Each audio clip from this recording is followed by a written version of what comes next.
जनतेचा अधिकारनामा जाणीव हक्काची या न्यूज चॅनल मध्ये आपले स्वागत आहे। आता इचलकरंजीचे परिवर्तन होणार हे निश्चित, ज्येष्ठ नेते शरदचंद्र पवार। इचलकरंजी महाराष्ट्रात विधानसभा निवडणूक होऊ घातली असून ही निवडणूक महाराष्ट्राचे भवितव्य घडवणारे आहे।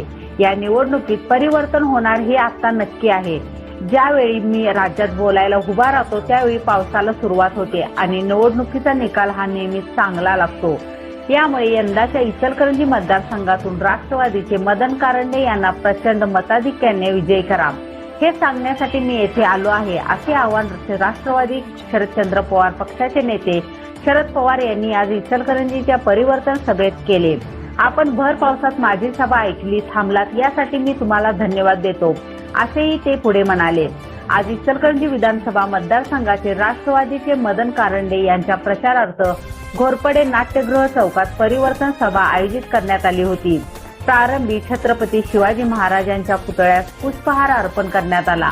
या सभेला ज्येष्ठ नेते शरद पवार यांच्यासह राष्ट्रवादीचे जिल्हाध्यक्ष व्ही.बी. पाटील यांच्यासह शिरूर मतदारसंघाचे उमेदवार गणपतराव पाटील, हातकणंगले विधानसभा मतदारसंघाचे उमेदवार राजूबाबा आवळे यांच्यासह व्यासपीठावर काँग्रेसचे शशांक बावस्कर, संजय कांबळे, राहुल खंजिरे, प्रकाश मोरबाळे, सागर चाळके, अजित मामा जाधव, अशोकराव जांभळे, सुहास जांभळे, हिंदूराव शेळके, उदयसिंह पाटील, बादशाह बागवान, राजू आलासे, उदयसिंह पाटील, स्मिता तेलनाळे यांच्यासह अनेक मान्यवर उपस्थित होते।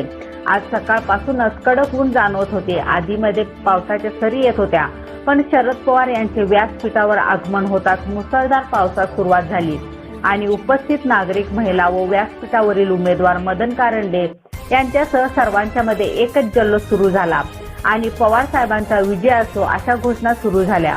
पावसाला सुरुवात झाली याचाच अर्थ आता इचलकरंजीत परिवर्तन होणार हे निश्चित झाले आहे, असे सर्वांनी मनाशी ठरवले।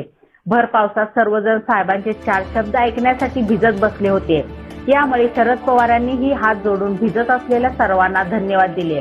यानंतर हिंदूराव शेळके, शशांक बावस्कर, उदयसिंह पाटील, सागर चाळके, प्रकाश मोरबाळे, रणजित जाधव या सर्वांनी गेल्या 40 वर्षात आवाडे कुटुंबियांनी या इचलकरंजीला फसवल्याचे काम केले आहे।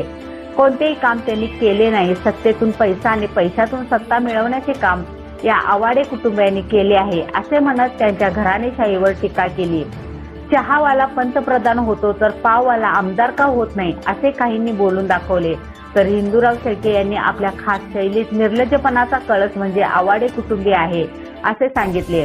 तर उमेदवार मदन कारंडे बोलताना म्हणाले, भर पावसात आपण सर्वजण उपस्थित राहिलात। शरद पवार साहेबांची हजेरी लागल्यानंतर वरुण राजांनी हजेरी लावली, यामुळे इचलकरंजीत आता परिवर्तन होणार हे अटळ आहे।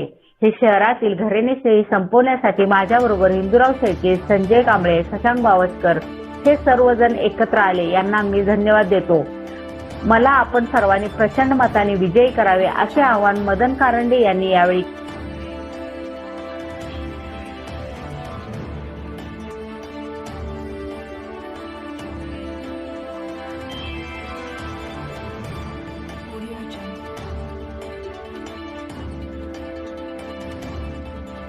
जनतेचा अधिकारनामा जाणीव हक्काची या न्यूज चॅनलला लाईक, शेअर व सबस्क्राईब करण्यास विसरू नका व सदैव रहा अपडेट।